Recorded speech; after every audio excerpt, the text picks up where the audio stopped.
Hello everyone, welcome back to 4J Music. In the last video, I shared with you some ideas for how to construct some sort of themes to be able to play for altar call and make it subtle, but at the same time making it interesting.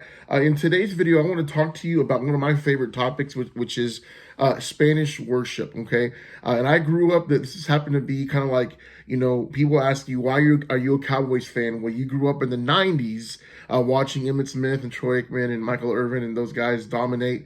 Well, I also grew up in the 90s when, for Spanish worship, that this was the height of worshipers like Marcus Witt, Juan Carlos Alvarado, Jesus Adrian Romero. These guys were just writing some really superb worship music, and I just, I love it. It's my favorite. It's one of my favorite eras there for worship, and there's been some great things that have happened since then. But really what I like about that era of music is that the chords that were being used were a little bit more out of the box. You weren't just playing your regular 1-4-5 chords that we see a lot in contemporary Christian music today. Not only that, the melodies were just really, really good hooks. And the words were also really, really just super passionate and expressive, okay? And so today I want to show you one song. I don't have time to show you every song that I know because there's a lot of them out there. I'll show you one song, but let me kind of break that down, first of all, as far as what makes me really attracted to this era of music. So again, I talked about chords. If we're in the key of C, we have our regular 1-4-5, and then our one chord. And so some chords that were really typical during that era were the 5/4. Okay, you have super crazy dissonance between the F and the G, and you put the F in the bass and the G on the top, and that was something that was very typical. And also you had a lot of secondary diminished chords and secondary dominant chords, okay? Hey, Susan, I don't know what that means. Well, really, when you have your regular major scale, when you build your chords on certain notes in that scale, they're going to be either major or minor, right? And so, for example, if I'm in the key of C, when I go to A, that's usually an A minor. On occasion, they would make that an A major to get to D minor, okay? So A becomes the dominant of D minor, and that's how you're able to get back home because of the relationship between the C sharp to D, right? That leading tone effect arrival to the tonic. Also, like I talked about the melodies, so let me show you one example right here. This is the chorus to the song that I'm going to show you. Yo quiero que gobiernes mi vida, me doy en sacrificio a ti. Yo quiero que ordenes mi caminar, que siempre viva en tu voluntad. Really just good writing. The hook is there, and also obviously the message, a really good one as well. So anyway, that's something I like about that era of music. I'm gonna go ahead and give you an overhead shot of that particular song, but before I do that, I'm gonna share a couple of albums with you. Start with Marcos Witt. One of his earliest live albums is called Poderoso.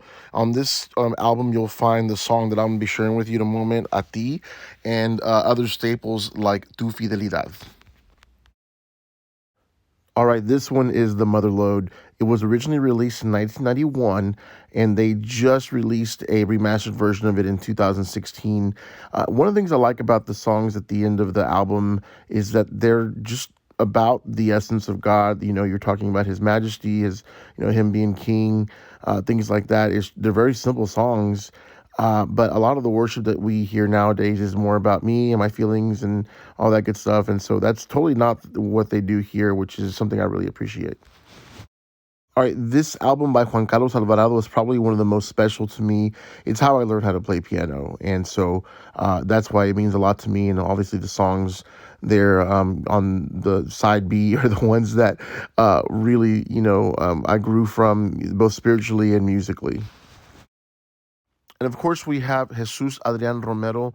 He had lots of hits in the 90s, but this collection album from 2003 has a lot of those in the album. You kind of have to get over some of the cheesy early 90s electric piano sounds, but the idea is there. Hopefully you can get, that something out of that. So I'm going to show you a song called A Ti in the key of D, and I'll play it overhead. And hopefully there's something that you can take something out of. I'm not going to sing that. I just want to play the melody and have you be able to follow along.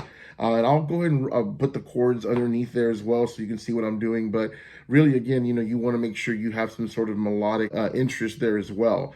Something I also wanted to say, this melody might be a little strong for some of the things that are going on in Ultra Call sometimes. So the way I take a little bit of the edge out of that is I slow it down. I kind of let it be a little more rubato and just use really nice dynamic contrast and just, really refined touch, especially as I go higher into the treble keys, just so that you're not overwhelming the audience there.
All right, I hope that overhead shot was helpful for you. Again, that's just one of many songs that I like to play at Altar Call. Now, I made a case for the Spanish worship songs. Let me say this against them. In the church that I go to, it's primarily an English-speaking church, so maybe 3% of the people in that church have heard these songs. And so it's nice for them to have something pretty to hear that they're not distracted by. If they know the song, they're going to be thinking about the song more than the closing of the message. So if you're at a Spanish church, then I would, be really cautious about playing something like that, where people are going to start thinking about that song if they know it, versus the closing remarks of the pastor. So just be really mindful of that. You don't want to be a distraction, right? That's always one of the things that I tell people about altar call playing. Do not be a distraction. You're there to be complementary to what's going on. And so, again, I just encourage you to check that out and listen to some of those songs. If nothing else, just because they're good songs, but just check out some of those artists. Again, I encourage you to really listen to melody, chord progression, and then find one that maybe you like, and you can start incorporating that into your altar call playing. This particular video was about using Spanish worship for altar call. The first video I had was more about using some simple 2-3 note ideas and themes, and have those be recurring. The next video I'm going to do is going to be more of a taking more of a chordal approach, and I think that's what people do more often. But even then, you can still be creative with your chord progressions and make sure that you're staying away from just the same chord progression all the time, because it can get kind of dull to the ear. So anyway, hopefully this was helpful for you guys, and I hope that you're able to get something out of these videos. Thanks. Bye-bye.